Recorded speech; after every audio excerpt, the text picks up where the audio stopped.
ನಮಸ್ತೆ ಗೆಳೆಯರೆ, ನಮ್ಮ ಚಿತ್ತಹೋದತ್ತ ಚಾನಲ್ಗೆ ಸ್ವಾಗತ ಸುಸ್ವಾಗತ. ನಾನು ನಿಮ್ಮ ಪ್ರೀತಿಯ Ajay Simha, script writer, voice over artist, proof reader. ಎಂದಿನಂತೆ ಒಂದು ಹೊಸ ವಿಷಯದೊಂದಿಗೆ ಬಂದಿದ್ದೇವೆ. ಇತ್ತೀಚೆಗೆ ಷಡ್ಯಂತ್ರ ಎಂಬ ಪದವನ್ನು ನಾವು ದಿನನಿತ್ಯದ ಮಾತುಕತೆಗಳಲ್ಲಿ, ಸುದ್ದಿಗಳಲ್ಲಿ ಹೆಚ್ಚಾಗಿ ಕೇಳ್ತಾ ಇದ್ದೇವೆ. ಇದೊಂದು ರಾಜಕೀಯ ಷಡ್ಯಂತ್ರ, ಇದೆಲ್ಲದರ ಹಿಂದೆ ಒಂದು ಷಡ್ಯಂತ್ರವಿದೆ, ಇಷ್ಟೆಲ್ಲ ಬೆಳವಣಿಗೆ ಹಿಂದೆ ಯಾರ ಷಡ್ಯಂತ್ರ ಇದೆ ಅಂತ ತಿಳಿದು ಬರಬೇಕಿದೆ. ಹೀಗೆ ಹೇಳುವವರೂ ಎಷ್ಟೋ ಸರ್ತಿ ಇದರ ನಿಜವಾದ ಅರ್ಥ ತಿಳಿದಿರುವ ಸಾಧ್ಯತೆಗಳೇ ಕಡಿಮೆ ಇರುತ್ತೆ. ಈಗ ನಾವು ಅದನ್ನು ಒಂದು ಸಂಚು, ಪಿತೂರಿ ಅನ್ನುವ ಅರ್ಥದಲ್ಲಿ ಬಳಸ್ತಾ ಇದ್ದೀವಿ. ಆದರೆ ಅದರ ನಿಜವಾದ ಅರ್ಥ ಎಷ್ಟು ವಿಶೇಷವಾಗಿದೆ ಗೊತ್ತಾ? ಗೆಳೆಯರೇ, ನಮ್ಮ ಯೂಟ್ಯೂಬ್ ಚಾನಲ್ಗೆ ನೀವು ಸಬ್ಸ್ಕ್ರೈಬ್ ಆಗಿ ಪಕ್ಕದಲ್ಲಿನ ಬೆಲ್ ಐಕಾನ್ಗೆ ಕ್ಲಿಕ್ ಮಾಡಿ ನಾವು ಶೇರ್ ಮಾಡುವ ಹೊಸ ವಿಡಿಯೋಗಳ ಅಪ್ಡೇಟ್ ಪಡೆದುಕೊಳ್ಳಿ. ಇದು ಚಿತ್ತಹೋದತ್ತ, ಯದ್ಭಾವಂ ತದ್ಭವತಿ. ಷಡ್ಯಂತ್ರ, 6 ಯಂತ್ರಗಳ ರಹಸ್ಯ ಮತ್ತು ಇಂದಿನ ವಾಸ್ತವ. ಈಗ ಷಡ್ಯಂತ್ರ ಅನ್ನೋ ಪದಕ್ಕೆ ಬರೋಣ. ಷಡ್ಯಂತ್ರ ಕೇವಲ ಒಂದು ಪದವಲ್ಲ, ಇದರ ಹಿಂದೆ ಒಂದು ಆಳವಾದ ವ್ಯವಸ್ಥಿತ ತಂತ್ರ ಅಡಗಿದೆ. ಸಂಸ್ಕೃತದಲ್ಲಿ ಷಟ್ ಎಂದರೆ 6 ಮತ್ತು ಯಂತ್ರ ಎಂದರೆ ತಂತ್ರ ಎಂದರ್ಥ. ಹೌದು, ಶತ್ರುವನ್ನು ಬಳಸಲು ಬಳಸುವ 6 ನಿರ್ದಿಷ್ಟ ತಂತ್ರಗಳನ್ನು ಇದು ಒಳಗೊಂಡಿದೆ. ಸಾವಿರಾರು ವರ್ಷಗಳಿಂದ ಈ ತಂತ್ರಗಳು ಇಂದು ನಮ್ಮ ನಡುವೆಯೇ ಹೇಗೆ ಬಳಕೆ ಆಗ್ತದೆ ಅನ್ನೋದನ್ನು ಒಂದ್ಸಲಿ ನೋಡೋಣಂತೆ. ಈ ಯಂತ್ರಗಳ ಬಗ್ಗೆ ಮತ್ತಷ್ಟು ಆಳವಾಗಿ ತಿಳ್ಕೊಳ್ಳೋಣ. ಮೊದಲನೇದಾಗಿ ವಶ್ಯಯಂತ್ರ. ಅಂದರೆ ಇದನ್ನು ನಾವು ಆಕರ್ಷಣೆ ಅಥವಾ ಪ್ರಲೋಭನೆ ಅಂತ ಹೇಳ್ಬೋದು. ಈ ಯಂತ್ರದ ಮುಖ್ಯ ಉದ್ದೇಶ ಏನಂದರೆ ಎದುರಾಳಿಯನ್ನು ತಮ್ಮ ನಿಯಂತ್ರಣಕ್ಕೆ ತಗೊಳ್ಳುವಂಥದ್ದು. ಇದು ಒಂದು ರೀತಿಯ ಮೋಸ ಅಥವಾ ಪ್ರಲೋಭನೆ. ರಾಜಕೀಯದಲ್ಲಿ ಇದನ್ನು ಹೆಚ್ಚಾಗಿ ಬಳಸ್ತಾರೆ. ಇತ್ತೀಚಿನ ರಾಜಕೀಯ ಬೆಳವಣಿಗೆಗಳನ್ನು ಗಮನಿಸಿದಾಗ ಇದರ ಬಗ್ಗೆ ನಮಗೆ ಸುಲಭವಾಗಿ ಅರ್ಥವಾಗುತ್ತೆ. ಆಪರೇಷನ್ ಕಮಲ ಅಥವಾ ಆಪರೇಷನ್ ಹಸ್ತ ಎನ್ನುವ ಪದಗಳು ನಿಮಗೆ ನೆನಪಿರಬಹುದು. ಪ್ರತಿಪಕ್ಷದ ಜನಪ್ರತಿನಿಧಿಗಳನ್ನು ಪ್ರಲೋಭನೆಗೆ ಒಳಪಡಿಸಿ ತಮ್ಮ ಪಕ್ಷಕ್ಕೆ ಸೆಳೆದುಕೊಳ್ಳುವ ಒಂದು ಪ್ರಕ್ರಿಯೆ. ಅಥವಾ ನೀವು ಟಿ ವಿಗಳಲ್ಲಿ ಅಥವಾ ಪತ್ರಿಕೆಗಳಲ್ಲಿ ಈ ಸುದ್ದಿಗಳನ್ನು ನೀವು ಪ್ರತಿನಿತ್ಯ ಕೇಳ್ತಾನೆ ಇರ್ತೀರಿ ಅಥವಾ ನೋಡ್ತಾ ಇರ್ತೀರಿ. ಈ ತಂತ್ರದ ಯಶಸ್ಸು ಎದುರಾಳಿಯ ದೌರ್ಬಲ್ಯ ಮತ್ತು ಆಮಿಷಕ್ಕೆ ಬಲಿಯಾಗುವ ಗುಣದ ಮೇಲೆ ಅವಲಂಬಿತವಾಗಿರುತ್ತೆ. ಇಷ್ಟೇ ಅಲ್ಲ, ವ್ಯಾಪಾರ ಮತ್ತು ಈ ಕಾರ್ಪೊರೇಟ್ ಜಗತ್ತಿನಲ್ಲಿ ಪ್ರತಿಸ್ಪರ್ಧಿ ಕಂಪನಿಗಳ ಮುಖ್ಯಸ್ಥರನ್ನು ದೊಡ್ಡ ಆಫರ್ ಕೊಟ್ಟು ತಮ್ಮತ್ತ ಸೆಳೆದುಕೊಳ್ಳುವ ಪ್ರಕ್ರಿಯೆಯು ಕೂಡ ವಶಿಯಂತ್ರಕ್ಕೆ ಒಂದು ಉದಾಹರಣೆ. ಎರಡನೇದಾಗಿ ಸ್ತಂಭಯಂತ್ರ. ಅಂದರೆ ಇದಕ್ಕೆ ನಿಗ್ರಹ ಅಥವಾ ಸ್ತಬ್ಧಗೊಳಿಸುವಿಕೆ ಅಂತ ಹೇಳ್ಬೋದು. ಈ ತಂತ್ರದ ಉದ್ದೇಶ ಏನಂದರೆ ಎದುರಾಳಿಯ ಕಾರ್ಯಚಟುವಟಿಕೆಗಳು, ಪ್ರಗತಿ ಅಥವಾ ಯೋಜನೆಗಳನ್ನು ಸಂಪೂರ್ಣವಾಗಿ ನಿಲ್ಲಿಸೋದು. ಒಂದು ಪಕ್ಷ ಅಧಿಕಾರಕ್ಕೆ ಬಂದಾಗ ಹಿಂದಿನ ಸರ್ಕಾರದ ಯೋಜನೆಗಳನ್ನು ವಿಮರ್ಶಿಸುತ್ತೇವೆ ಅಂತ ಹೇಳಿ ಅವುಗಳಿಗೆ ಅನುದಾನವನ್ನು ನಿಲ್ಲಿಸೋದು ಅಥವಾ ಅವುಗಳನ್ನು ತನಿಖೆಗೆ ಆದೇಶಿಸೋದು ಸಾಮಾನ್ಯವಾಗಿದೆ. ಪ್ರತಿಪಕ್ಷ ನಾಯಕನ ನಿವಾಸದ ಮೇಲೆ ಅಥವಾ ಕಚೇರಿಯ ಮೇಲೆ ತನಿಖಾ ಸಂಸ್ಥೆಗಳು ದಾಳಿ ನಡೆಸೋದು, ಅಥವಾ ಹಿಂದಿನ ಸರ್ಕಾರದ ಯೋಜನೆಯನ್ನು ಹೊಸ ಸರ್ಕಾರ ನಿಲ್ಲಿಸಿದೆ, ಹೀಗೆಲ್ಲ ನಾವು ಪತ್ರಿಕಾ ವರದಿಗಳಲ್ಲಿ ಕೇಳಿದಾಗ ಅಲ್ಲಿ ಈ ಸ್ತಂಭ ತಂತ್ರದ ಬಳಕೆ ಇರೋದನ್ನು ನೀವು ಕಾಣಬಹುದು. ಶತ್ರು ದೌರ್ಬಲ್ಯವನ್ನು ಹುಡುಕಿ ಅವರ ಕಾರ್ಯಯೋಜನೆಗಳಿಗೆ ಅಡೆತಡೆಗಳನ್ನು ಸೃಷ್ಟಿಸುವುದೇ ಈ ತಂತ್ರದ ಸಾರ. ಉದಾಹರಣೆಗೆ, ಒಂದು ನಿರ್ದಿಷ್ಟ ಯೋಜನೆ ಪ್ರಗತಿಯಲ್ಲಿದ್ದರೆ ಆ ಯೋಜನೆಯಲ್ಲಿ ಭ್ರಷ್ಟಾಚಾರದ ಆರೋಪ ಹೊರಿಸುವುದು ಅಥವಾ ಕಾನೂನು ತೊಡಕುಗಳನ್ನು ಸೃಷ್ಟಿಸಿ ಅದನ್ನು ನಿಲ್ಲಿಸೋದು. ಹೀಗೂ ಕೂಡ ನೀವು ಅದನ್ನು ಯೋಚನೆ ಮಾಡಬಹುದು. ಮೂರನೆಯದಾಗಿ ವಿರೋಧ ಯಂತ್ರ, ಅಪಪ್ರಚಾರ ಅಥವಾ ಪ್ರತಿಭಟನೆ ಅಂತ ಇದನ್ನು ನಾವು ತಿಳ್ಕೋಬಹುದು. ಇದು ನೇರವಾಗಿ ಎದುರಾಳಿಯ ವಿರುದ್ಧ ನಿಂತು ಸಾರ್ವಜನಿಕವಾಗಿ ಆತನಿಗೆ ಅಥವಾ ಆ ಪಕ್ಷಕ್ಕೆ ವಿರೋಧವನ್ನು ಸೃಷ್ಟಿಸುವ ತಂತ್ರ. ಇದು ಅತ್ಯಂತ ಸಾಮಾನ್ಯವಾದ ತಂತ್ರವಾಗಿದ್ದು ನಾವಿದನ್ನು ಹೆಚ್ಚಾಗಿ ಟಿವಿ ಡಿಬೇಟ್ಗಳಲ್ಲಿ, ಪತ್ರಿಕೆಗಳಲ್ಲಿ ಅಥವಾ ಸಾಮಾಜಿಕ ಜಾಲತಾಣಗಳಲ್ಲಿ ನೋಡ್ತೇವೆ. ಅವರು ಸುಳ್ಳು ಸುದ್ದಿಗಳನ್ನು ಹರಡಿ ವಿರೋಧ ಕಟ್ಟುತ್ತಿದ್ದಾರೆ, ನಕಲಿ ವಿಡಿಯೋಗಳನ್ನು ಸೃಷ್ಟಿಸಿ ನನ್ನ ವಿರುದ್ಧ ಪಿತೂರಿ ಮಾಡಿದ್ದಾರೆ. ಹೀಗೆ ರಾಜಕಾರಣಿಗಳು ಪರಸ್ಪರ ಆರೋಪಿಸಿಕೊಳ್ಳುವುದು ವಿರೋಧ ತಂತ್ರದ ನೇರ ಉದಾಹರಣೆ. ಸಾರ್ವಜನಿಕರ ಮನಸ್ಸಿನಲ್ಲಿ ಎದುರಾಳಿಯ ವಿರುದ್ಧ ನಕಾರಾತ್ಮಕ ಅಭಿಪ್ರಾಯ ಮೂಡಿಸುವುದೇ ಈ ತಂತ್ರದ ಉದ್ದೇಶ. ಇದು ಜನರನ್ನು ಪ್ರಚೋದಿಸಿ ಬೀದಿಗಿಳಿದು ಪ್ರತಿಭಟನೆ ಮಾಡುವಂತೆ ಪ್ರೇರೇಪಿಸುತ್ತದೆ. ನಾಲ್ಕನೇದಾಗಿ ನಿಗ್ರಹ ಯಂತ್ರ ಅಥವಾ ರಾಜಕೀಯ ನಾಶ. ಇದು ಎದುರಾಳಿಯನ್ನು ದೈಹಿಕವಾಗಿ ಅಥವಾ ರಾಜಕೀಯವಾಗಿ ಸಂಪೂರ್ಣವಾಗಿ ನಾಶಪಡಿಸೋದು. ಇದು ಸ್ವಲ್ಪ ಗಂಭೀರವಾದಂಥ ತಂತ್ರ.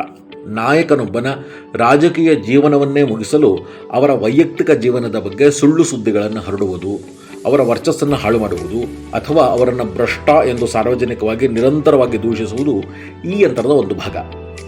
ಆ ನಾಯಕನ ರಾಜಕೀಯ ವೃತ್ತಿ ಜೀವನವನ್ನು ಮುಗಿಸಲು ದೊಡ್ಡ ಸಂಚು ನಡೆದಿದೆ, ಅಥವಾ ನನ್ನ ವೃತ್ತಿ ಜೀವನವನ್ನು ಮುಗಿಸಲು, ನನ್ನ ರಾಜಕೀಯ ವೃತ್ತಿ ಜೀವನವನ್ನು ಮುಗಿಸಲು ದೊಡ್ಡ ಪಿತೂರಿ ನಡೆದಿದೆ ಅಂತ ನಾವು ಎಲ್ಲೇ ಕೇಳಿದಾಗಲೂ ಇದ್ರ ಬಗ್ಗೆ ಅರ್ಥ ಮಾಡ್ಕೋಬೋದು. ಇದು ಕೇವಲ ಮಾನಸಿಕ ಅಥವಾ ರಾಜಕೀಯವಾಗಿ ನಾಶಪಡಿಸುವ ತಂತ್ರ. ಶತ್ರುವಿನ ವರ್ಚಸ್ಸನ್ನು ಸಂಪೂರ್ಣವಾಗಿ ಕಳಂಕಿತಗೊಳಿಸಿ ಸಾರ್ವಜನಿಕರ ದೃಷ್ಟಿಯಲ್ಲಿ ಅವರ ಮೌಲ್ಯವನ್ನು ಕುಗ್ಗಿಸುವುದು ಇದರ ಗುರಿ. ಐದನೇದಾಗಿ ಉಚ್ಚಾಟನಾ ಯಂತ್ರ. ಹೆಸರು ಹೇಳಾಗೆ ಉಚ್ಚಾಟನೆ ಮಾಡುವಂಥದ್ದು, ಅಂದರೆ ಅಧಿಕಾರದಿಂದ ಹೊರಹಾಕುವಿಕೆ ಅಂತ ಇದನ್ನು ನಾವು ತಿಳ್ಕೋಬಹುದು.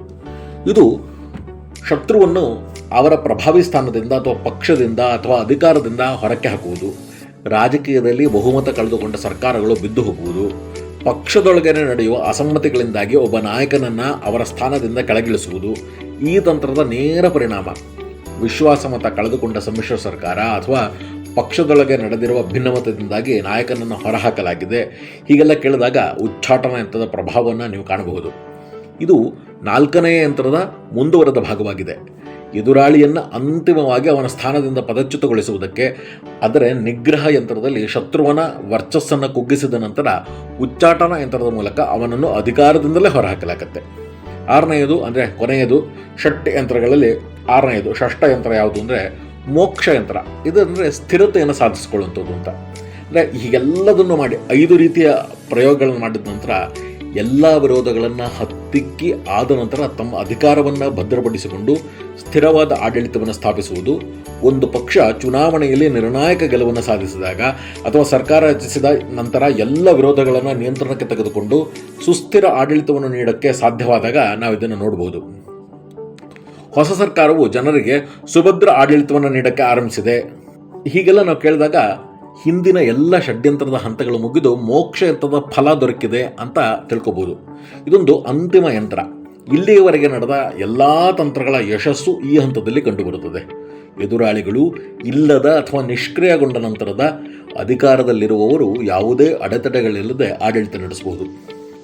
ಹೀಗೆ ಈ ಷಡ್ಯಂತ್ರದ 6 ಯಂತ್ರಗಳು ಅಥವಾ 6 ತಂತ್ರಗಳು ಸಾವಿರಾರು ವರ್ಷಗಳ ಹಿಂದಿನ ತಂತ್ರಗಳಾಗಿದ್ದರೂ ಅವು ಇಂದಿಗೂ ತಮ್ಮ ರೂಪವನ್ನು ಬದಲಿಸಿಕೊಂಡು ನಮ್ಮ ರಾಜಕೀಯದಲ್ಲಿ ಅಥವಾ ಬೇರೆ ಬೇರೆ ವಿಚಾರಗಳಲ್ಲಿ ಸಕ್ರಿಯವಾಗಿವೆ. ಇದರ ಬಗೆಗೆ ನಾವು ತಿಳ್ಕೊಳ್ಳೋದು ಅಥವಾ ನಮ್ಮ ಸುತ್ತ ನಡೆಯುವ ಘಟನೆಗಳನ್ನು ನಾವು ಸರಿಯಾಗಿ ಅರ್ಥ ಮಾಡ್ಕೊಳ್ಳೋಕ್ಕೆ ಇದು ಸಹಾಯ ಮಾಡುತ್ತೆ. ಹಾಗೆ ನಿಮಗೆ ಇನ್ನೊಂದಷ್ಟು ವಿಷಯಗಳನ್ನು ಹೇಳಬೇಕಾಗಿರೋದು ಇದ್ರ ಜೊತೆಗೇನೆಂದರೆ, ಪ್ರಾಚೀನ ಗ್ರಂಥಗಳಲ್ಲಿ ಮತ್ತು ಯುದ್ಧ ತಂತ್ರಗಳಲ್ಲಿ ಈ ಷಡ್ಯಂತ್ರದ ಬಳಕೆ ವ್ಯಾಪಕವಾಗಿತ್ತು. ಈಗ ಷಡ್ಯಂತ್ರದ ಈ ತಂತ್ರಗಳು ಕೇವಲ ಆಧುನಿಕ ರಾಜಕೀಯಕ್ಕೆ ಸೀಮಿತವಾಗಿದೆ. ಆದರೆ ಸಾವಿರಾರು ವರ್ಷಗಳ ಹಿಂದಿನ ನಮ್ಮ ಪುರಾಣಗಳು, ಕಾವ್ಯಗಳು, ರಾಜನೀತಿಯ ಗ್ರಂಥಗಳಲ್ಲಿ ಇದರ ಉದಾಹರಣೆಗಳನ್ನು ನಾವು ಕಾಣಬಹುದು.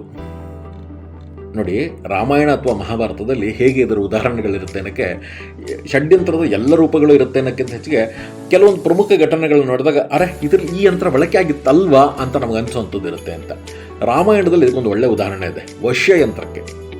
ಪ್ರಮುಖವಾಗಿ ರಾವಣ ಸೀತೆಯನ್ನು ಅಪಹರಿಸಲು ಬಳಸಿದಂತಹ ಮಾಯಾಮೃಗದ ತಂತ್ರನೇ ಒಂದು ರೀತಿಯ ಪ್ರಲೋಭನೆ. ಸೀತೆಯನ್ನು ಆಕರ್ಷಿಸಿ ರಾಮನನ್ನು ಲಕ್ಷ್ಮಣನಿಂದ ದೂರ ಮಾಡಿ ತನ್ನ ಸಂಚನ್ನು ಸಾಧಿಸಿದ್ದು ವಶ್ಯಯಂತ್ರದ ಒಂದು ಮೂರ್ತ ರೂಪ. ಮಹಾಭಾರತದಲ್ಲಿ ಶಕುನಿ ಪಾಂಡವರನ್ನ ಜೂಜಿಗೆ ಆಹ್ವಾನಿಸಿ ತಮ್ಮ ಆಸ್ತಿಪಾಸ್ತಿಗಳನ್ನು ಕಳೆದುಕೊಂಡಂತೆ ಮಾಡಿದ್ದು ಕೂಡ ವಶ್ಯಯಂತ್ರದ ಪ್ರಯೋಗವೇ. ಇನ್ನು ಸ್ತಂಭಯಂತ್ರ. ಕುರುಕ್ಷೇತ್ರದ ಯುದ್ಧದಲ್ಲಿ ದ್ರೋಣಾಚಾರ್ಯರು ಚಕ್ರವ್ಯೂಹನ ಒಂದು ರೀತಿಯ ಸ್ತಂಭಯಂತ್ರ ಅದನ್ನು ರಚಿಸಿ ಇದು ಪಾಂಡವರ ಮುನ್ನಡೆಯನ್ನು ಅಥವಾ ಪ್ರಗತಿಯನ್ನು ತಡೆಗಟ್ಟಿ ಅವರ ಸೈನ್ಯವನ್ನು ಸ್ತಬ್ಧಗೊಳಿಸಲು ಮಾಡಿದ ಪ್ರಯತ್ನ ಅಲ್ವೇ.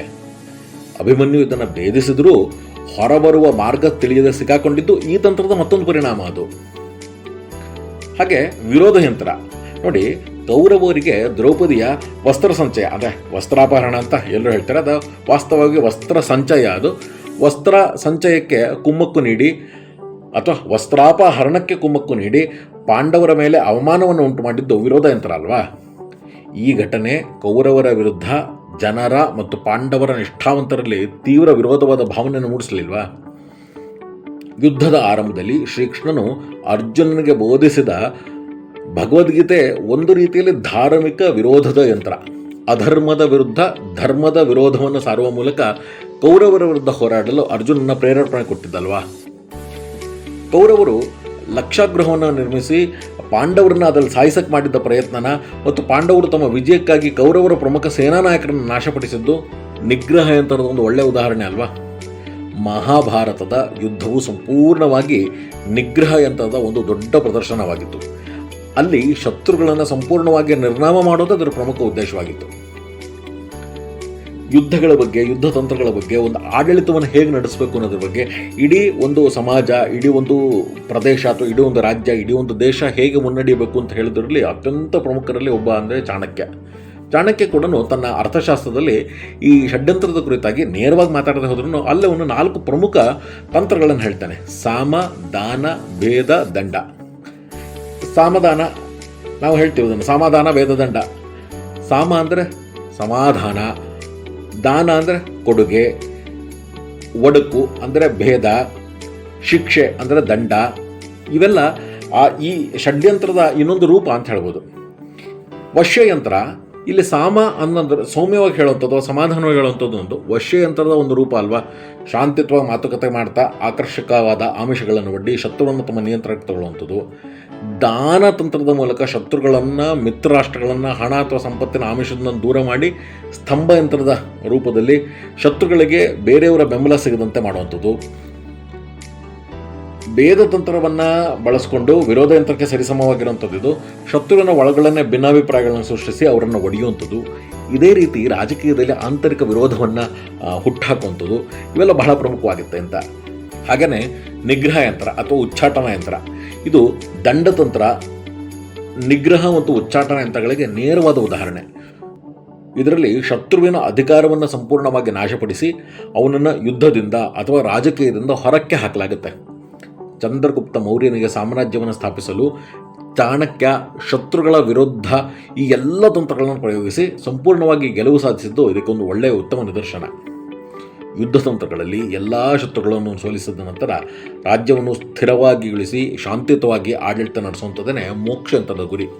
ರಾಮಾಯಣದಲ್ಲಿ ರಾವಣನನ್ನು ಸಂಹರಿಸಿದ ರಾಮ ಅಯೋಧ್ಯೆಯಲ್ಲಿ ಪಟ್ಟಾಭಿಷಿಕ್ತನಾದ ನಂತರ ಸ್ಥಿರವಾದ ಆಡಳಿತವನ್ನು ಸ್ಥಾಪಿಸಿದ್ದು ಒಂದು ರೀತಿಯ ರಾಜಕೀಯ ಮೋಕ್ಷ.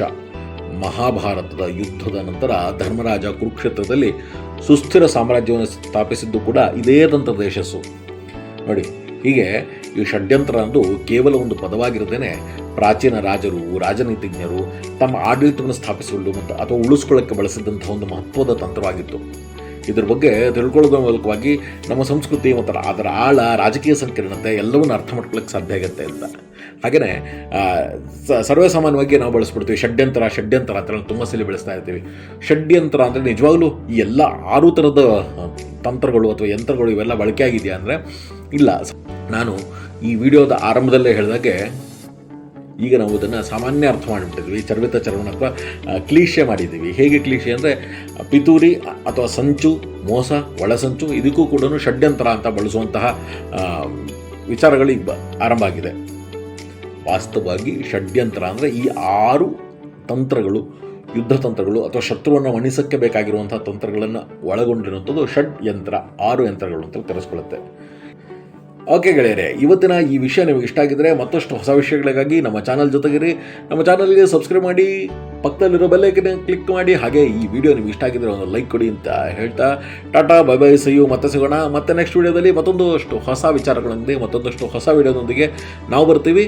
ಸೊ ಯಾವಾಗಲೂ ನೋಡ್ತಾ ಇರಿ ನಮ್ಮ ಚಿತ್ತ ಹೋದಂಥ ಯೂಟ್ಯೂಬ್ ಚಾನಲ್. ಯದ್ಭಾವಂ ತದ್ಭವತಿ.